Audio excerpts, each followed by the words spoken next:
कक्षा 11 मैथमेटिक्स। छात्रों, ये हमारी इसकी वीडियो नंबर 2, हमारा chapter number 12 introduction of 3D चल रहा था। पहले वीडियो में हमने तुम्हें 3D का थोड़ा सा इंट्रोडक्शन दिया। अब देखते हैं ध्यान से, किसी बिंदु के हम निर्देशांक किस प्रकार 3D में निर्देशांक बताते हैं। ये हमारे पास एक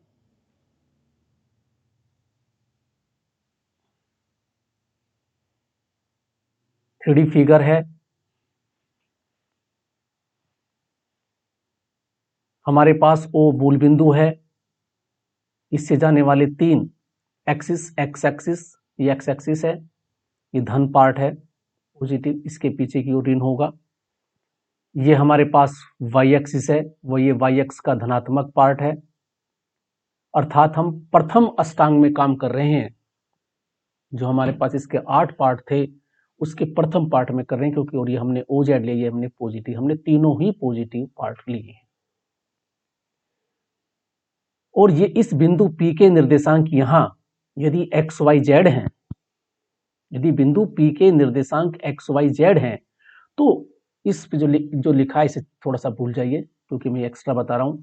यदि इस बिंदु P के निर्देशांक एक्स वाई जेड हैं, चित्र में दिखाई दे रहा है, क्योंकि देखो ये हमारे पास यहां से यहां तक की दूरी x है, फिर ये AD y है, और फिर ये हमारे पास ऊपर की ओर z है। तो इस बिंदु P के निर्देशांक एक्स वाई जेड है।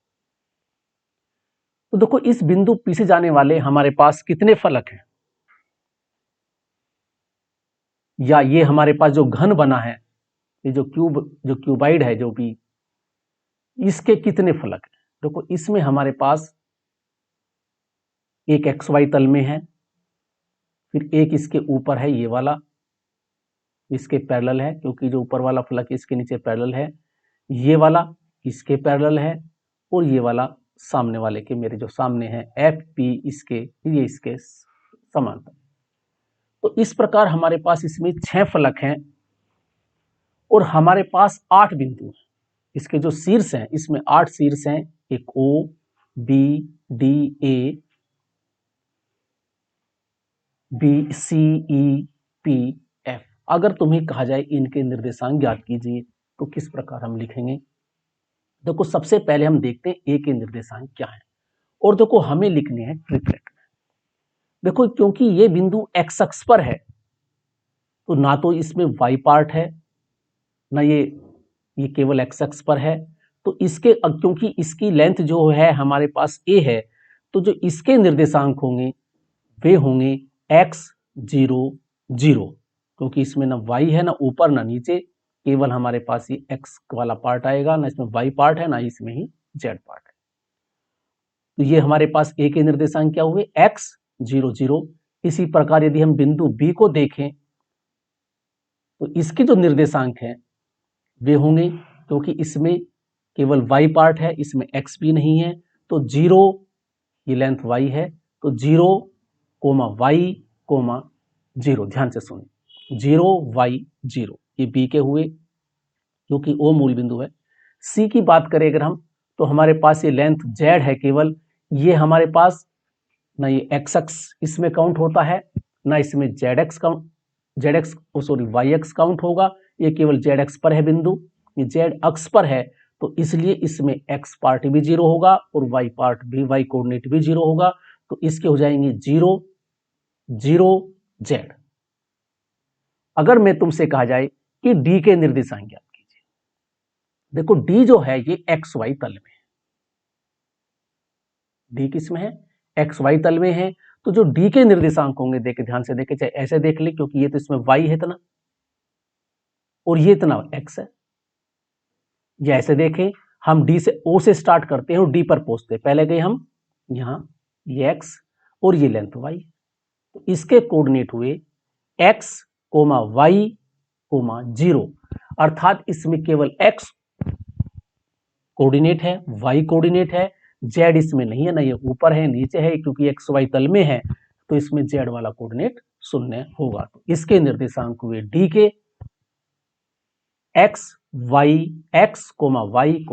0। इसी प्रकार यदि हम अगर हमारे पास ई बिंदु कौन से तल में है, ये ZY तल में है, तो इसमें x वाला 0 होगा। तो इसके जो ई के निर्देशांक होंगे, क्योंकि इसमें x पार्ट नहीं है तो x कोऑर्डिनेट 0 होगा।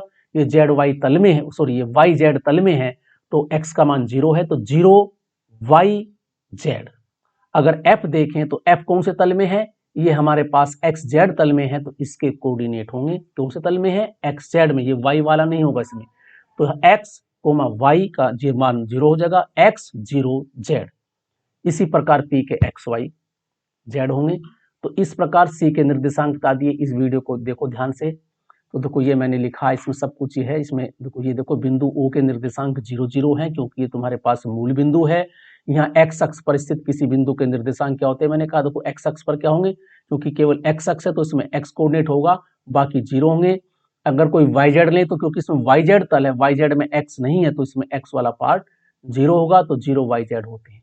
तो इसी प्रकार हम किसी भी उसके निर्देशांक लिख सकते हैं। तो ये हमारे पास निर्देशांक लिखने के। अब हम अगला देखते हैं। ये मैं अष्टांग आपको बता चुका कि प्रथम में क्या होता है, द्वितीय में क्या होता है, तीसरे में क्या होता है। ये टेबल, ये चित्र अगर तुम्हारे दिमाग में है 3D वाला, तो क्योंकि तीनों एक्स अक्ष के पार्ट, पहला होता है हमारे पास, पहला अष्टांश होता है, यानी 8 पार्ट होते हैं अष्टांश, और ये हमारे पास निर्देशांकों के चिन्ह होते हैं। तो इसके हिसाब से हम तय कर सकते हैं कि कौन सा अष्टांश। जैसे इसमें प्रश्न ने कहा है उदाहरण 1 में P के निर्देशांक, अगर तुमसे कहा जाए कि P के निर्देशांक 2 4 5 है, तो तीनों प्लस के हैं, तो ये प्रथम अष्टांश में ये हमारे पास। पर इसने कहा तो F के निर्देशांक ज्ञात कीजिए। ये थोड़ा चित्र का क्वेश्चन है वैसे। इसने कहा वे अष्टांश ज्ञात कीजिए जिसके बिंदु के निर्देशांक है जिसमें स्थित है। देखो इसमें ये माइनस है, x माइनस है, तो ध्यान से देखें कौन सा क्यूब बनेगा। तो उस चित्र को 3D का फिगर देखें ध्यान से।